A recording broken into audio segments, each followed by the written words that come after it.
Thousands of rockets launched from Gaza into Israel sent millions of Israelis running to shelters off and on throughout the day. Adele Reamer, a resident of Kibbutz Nirim near the Gaza border, describes what happened. After at least 7 hours of being locked down in our safe rooms, the IDF finally arrived and started going through the kibbutz, house by house, bush by bush. They have to clear everything out. At a party in the forest near Gaza, Hamas gunmen on motorcycles opened fire in all directions. Several dozen Israelis were taken hostage and brought to Gaza, including women and young children. A spokesman for the Islamist Hamas movement said the Israelis are being hidden in underground tunnels inside Gaza. A Hamas spokesman said the attack was in response to what it called the desecration of the Al-Aqsa Mosque and an increase in Jewish settler attacks on Palestinians. Israeli Prime Minister Benjamin Netanyahu warned Hamas that it will pay a price. Since the morning, Israel has been at war.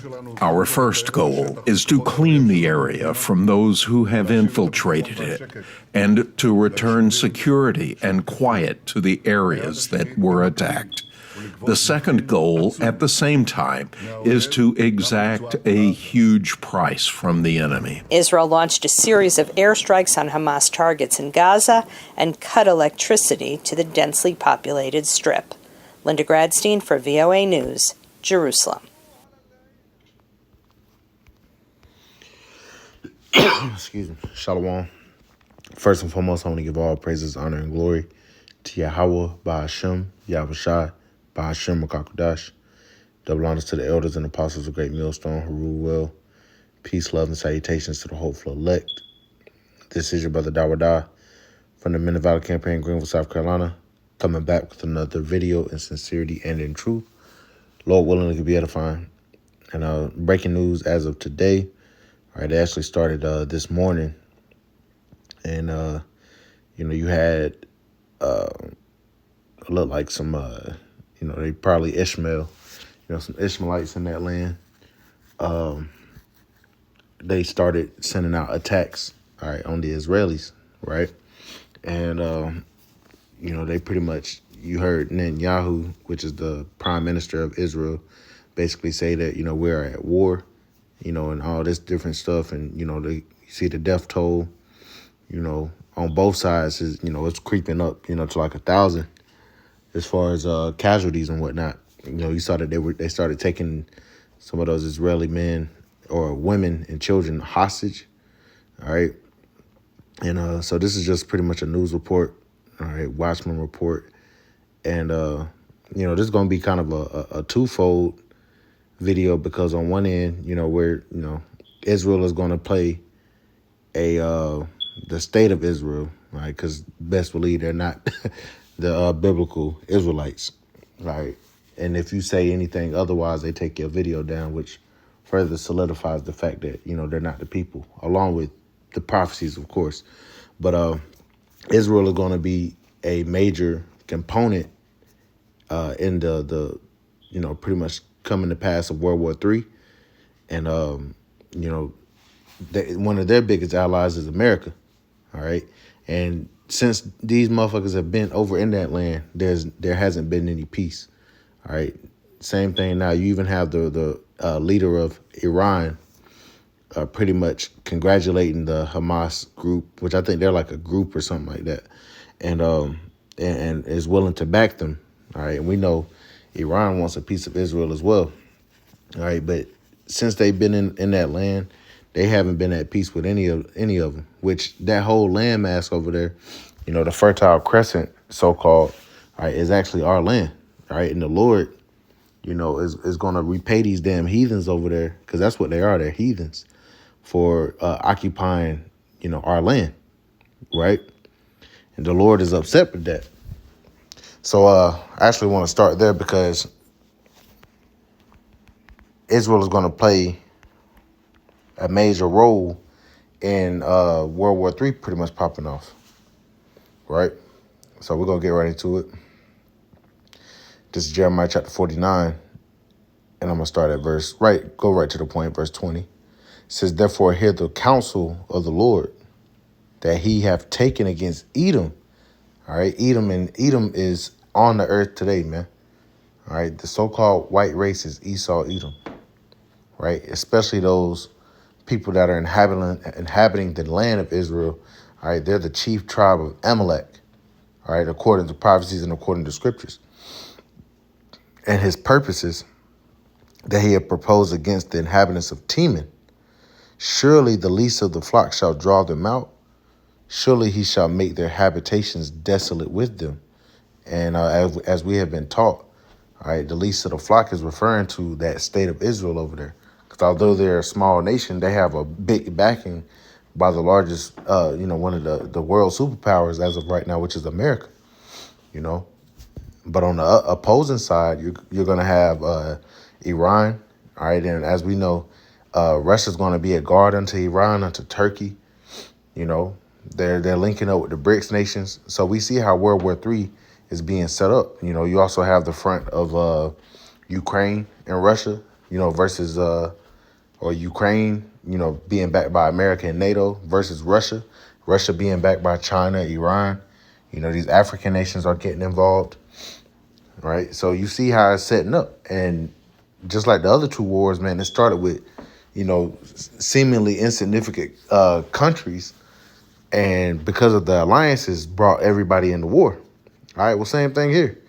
All right, Israel is going to bring America directly into a conflict over there in that region. And we know that region, the Valley of Jehoshaphat or the Valley of Yahweh-Shaphat, the Lord's judgment, that's where World War III is going to transfer to. That's going to be the main scene, so to speak. All right, those nations and those armies are going to be brought to that land. That's according to prophecy. Like I said, you have different fronts right now, but a lot of these armies of the world, all right, the main players especially are going to be brought to this land. All right, so we seeing, you know, stuff getting popping over there, which like I said, they've been fighting, you know, which further solidifies that they're not the people of the Lord, because according to prophecy, when Israel is in that land, all right, first of all, King David is there. Where's King David? You know, where are the tribes? Everybody calls themselves Jews over there, which Jew is just short for Judah, which is just one tribe. Or if you want to broaden it out, is short pretty much for the northern or the southern kingdom, right? Benjamin, Levi, and Judah. All right. What about the other 10 tribes? What about the northern kingdom? You know, you don't hear nothing about Gadites or Reubenites or Issacharites or Zebulunites or, you know, Manassites. The tribes, Issacharites, you don't hear anything about them over there in that land. So how can they be the scriptures say that the tribes will be one. You know, all the tribes will be back in that land.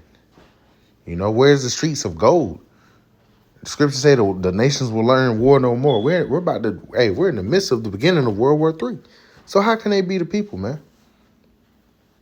But of course, people are still gonna, the scriptures say that these people, the Israelites, would be downtrodden wherever they were in the world, man. They'd be on the bottom. These motherfuckers own everything. So how can they be the people? How can they be the people? But we're going to go back to Joel 3 because, those war drones are beating, man. And although this situation may be minor, you even had earlier in the week, you had America shoot down Turkish, Turkish drones or something over Syria. Syria is going to be another place where, it's all in that same region. Syria, is going to be another place. Cause I think Syria is allies with Russia as well, if I'm not mistaken. You're going to have Turkey flip because Turkey's a NATO ally of America, but Turkey's going to flip. Like I said, they're going to, side with Russia. But Israel's going to be a main component, in bringing these different nations into the war. So we're going to read this, Joel chapter 3. In verse 9, it says, "Proclaim ye this among the Gentiles, prepare war. Wake up the mighty men. Let all the men of war draw near. Let them come up. Beat your plowshares and the swords and your pruning hooks and the spears." See, now, if you go back to Isaiah, the 2nd chapter, about the Lord establishing Israel, as far as the top government of the earth, the scriptures say that it's going to be reverse of this. They're going to beat their pruning hooks and spears into plows, or actually they're going to beat their their swords and their spears into plowshares and pruning hooks. But here it's the other way. The money that they would use for agriculture and building up, and feeding the people, they're gonna use it for military, building these different missiles, nuclear missiles, and all that. Iran, they pretty much said they've reached 96% uranium enrichment, to build these nuclear weapons and whatnot. They're gonna have help from Russia. So everybody's in the mindset of war right now. So once again, how can they be the people when the scriptures say when Israel's in power, there's not going to be any war? See? And that's why they don't like when we speak out against them, because, once you open up the book and read the prophecies, because the prophecies of the Lord are faithful and true, you realize that they don't line up. But in fact, they line up as the Idumeans, as Edom, who have appointed the Lord's land into their possession. I'm going to get that next. It says, verse 10 again, beat your plowshares and the swords and your pruning hooks and the spears. Let the weak say, I am strong, right? It says, assemble yourselves and come, all ye heathen, right? All you heathen, and gather yourselves together round about thither. Cause thy mighty ones to come down, O Lord. Let the heathen be wakened and come up to the valley of Yahweh Shaphat. For there will I sit to judge all the heathen round about. So the Lord is doing this for a judgment. And if you read earlier in this chapter, it's for the sake of Israel, man. For what you did to the Lord's people. You touched the apple of the Lord's eye, right?